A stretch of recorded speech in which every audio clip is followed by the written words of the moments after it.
NichBoy, welcome to Pocket for Tuesday, the 5th of July. Today on the show, skin scandals, an evasive soul, and Hex and I talk about why we're just fundamentally unhappy with our lives.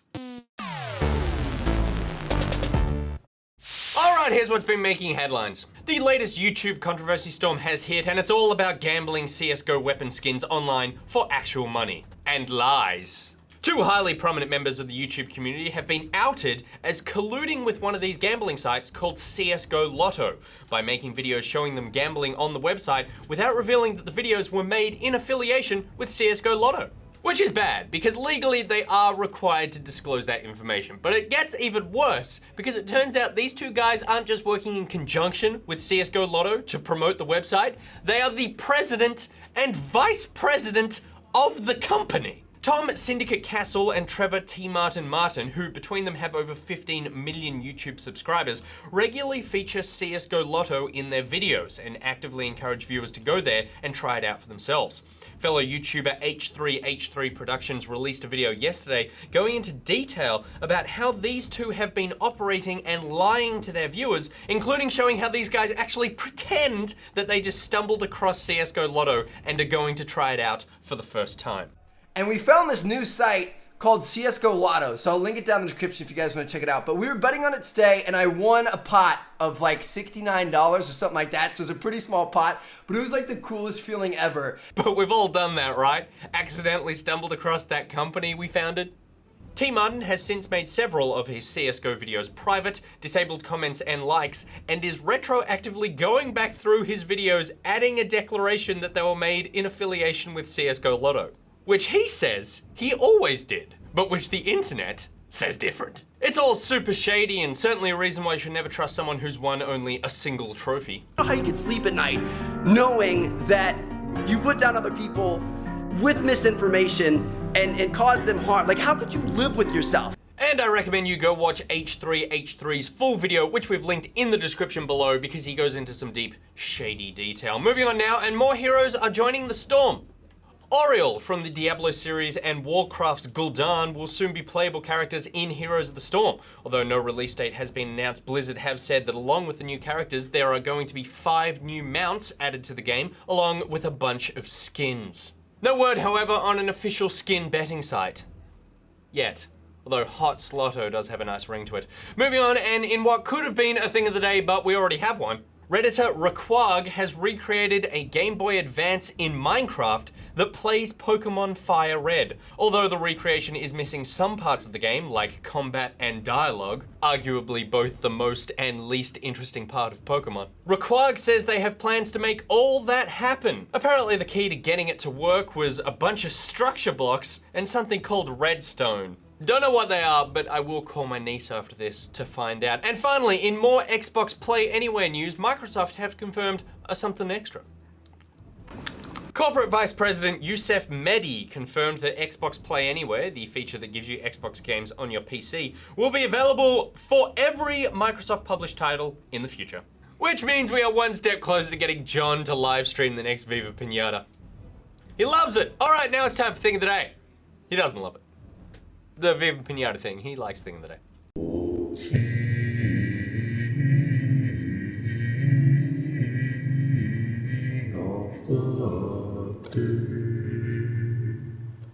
Faraz Khan has completed Dark Souls 3 on New Game Insanity. Faraz finished the game with no shield, no magic, no save quits, no parries, no glitches, and most notably, without being hit once by an enemy. I did it, I did it, I did it, I did it, I did it, I did it, I did it, I did it, I did it, I did it, I can't believe I did it, I did it, I did it.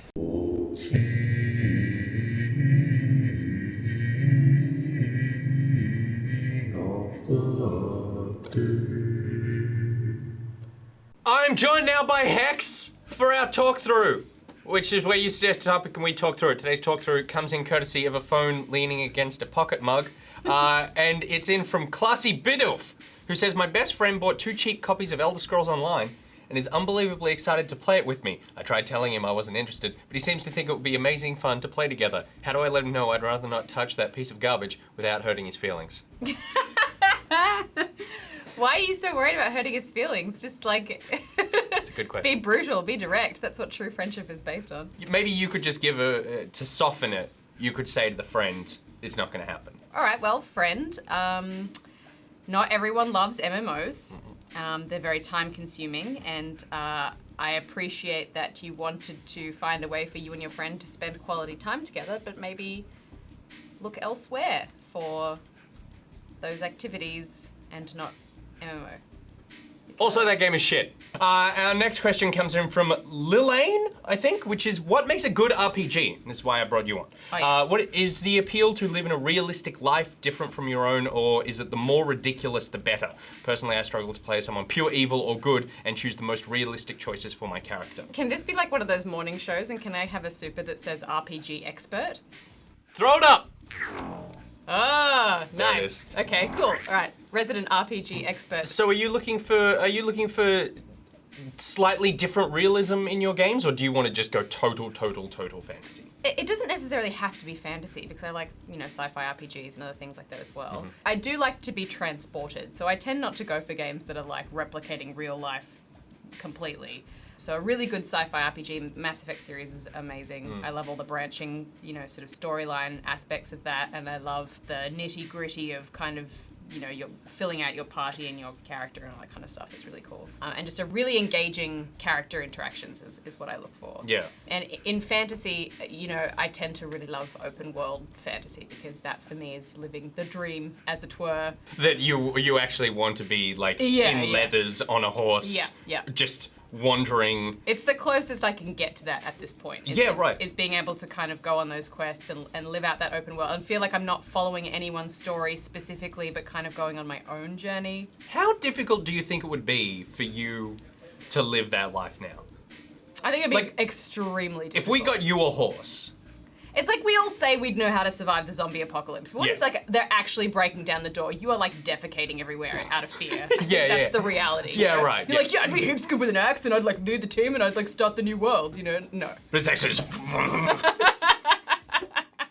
So like in my mind, I'd be this amazing adventurer, but Yeah. like I don't know if you've ever ridden a horse for more than like an hour. But it's like you need to build certain muscles and you need to be like a certain level of fitness to Yeah. kind of live on the road. And there's a chafing that happens. Yeah, Yeah. it's tough. And also just like fending for yourself and finding food, like basic survival and stuff like that comes so naturally to you in video games, because you can just harvest like meat by like Yeah, just. clicking a button. Yeah, totally. And that's also how you get coins from animals. You just That's- like click yeah. a button, and for some reason that cow was carrying I feel cash. like my best bet would be to like hook up with some kind of traveling troupe of gypsies. Yeah, for sure. I could like maybe sing or do some kind of like thing that would earn me Like a jester? a crust of bread or something in the evening while I learnt some survival skills Right. and earned a meager living. Right. I feel like that would be my avenue into fantasy life. This is like going Do you reckon that's how Geralt got started? He was like the court jester for a traveling. Do you even know little... Geralt's story? Yeah, he was a jester for a bunch of years. He wasn't. And then someone gave He him was cat eye taken contact as a lenses. child to the Witcher school, Right. and he underwent the trial of the grasses. Well, you could just do that. No, I don't want to do that. No, good. It's very painful. Right, okay. Very painful, and not everyone survives it. Geralt did because he's amazing. Yeah. But not everyone can. I cannot. Survive. It's very rigorous genetic mutation process. Okay, so you want fantasy, RPGs that are sort of like living out the world that you would want to live in if you weren't living here. Yeah. Yeah. Exactly. Exactly that. I like all that stuff too. Better than life. Right, okay. I feel like we're now tapping into something kind of sad, which is I'm not happy with where I am right Isn't now. that why we're all here? Like, isn't that why we do this? That's because exactly it's true. why I do it. I like that sort of stuff, but I would love to see an RPG that is just real life. And I've said this for so long, where I go, I would love just actually living someone else's life, because as interesting as living the heroic sort of riding leathers, gypsy troop life would be, there's also like a real voyeurism for me of living just someone else's life. Like, Yeah. if I could live Sam's life, I would do that in a heartbeat for, 30 to 60 hours, Sam. And Sam's shaking his head right now. But I want to go to the gym, and I want to lift stuff, and then go home and eat I assume just buckets of protein and then go back to the gym. Choose the life. No offense, Sam, but at least choose the life of someone that is like vastly different from your own. Like, You mean John's life? I don't know, like, because for me, the reason why I've consumed any kind of media, the reason why I've read books, and we talked about this on a recent writers panel. We were talking about the hero's quest and like whether it's a trope that should just be like thrown out. And I would say never throw out the hero's quest. No, because all it's basic I want storytelling. out of life is the hero's quest, and Yeah. I want to go on a journey. And it's that whole idea of like the person who grew up on a farm and their life is mundane and boring, and then something happens to remove that from that situation, and they have to go on this huge adventure. Like, I want the huge adventure. What you're talking about is like... You're not saying John's life is a huge adventure? What? Sam, swing over to John right now. Look how much fun he's having. That wasn't even planned. You could go to Bathurst. I could. You could experience... Wouldn't want to. You could experience Bathurst through John's eyes, though. Maybe that would give you a new appreciation of cars. Yeah, right, okay, but... I'm sorry, John, I'm not reducing you to cars. That's just one of the primary things I know about you.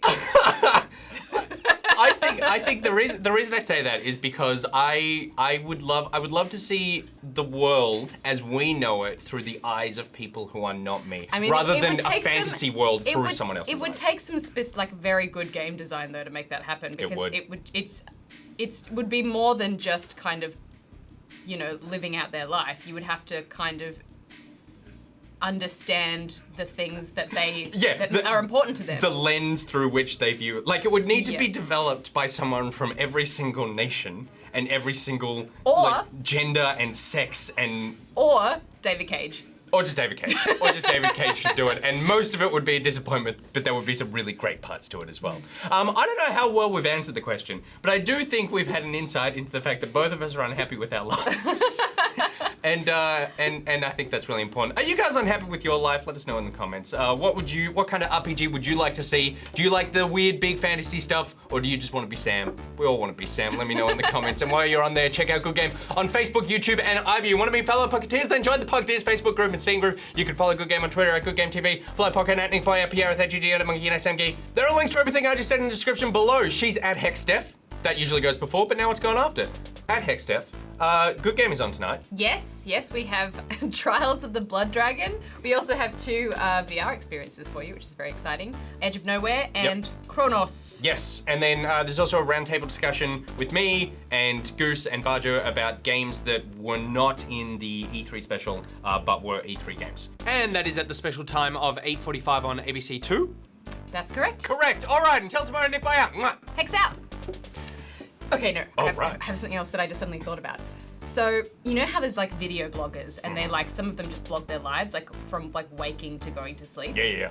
Imagine that as a VR experience and that being like the lens through which you could experience someone's life. I would totally. Because if Sam was like video blogging his whole life and then you could experience that through VR, then you would be like lifting at the gym from his perspective. But not having to actually do any of the lifting. Isn't Yeah. that the important thing?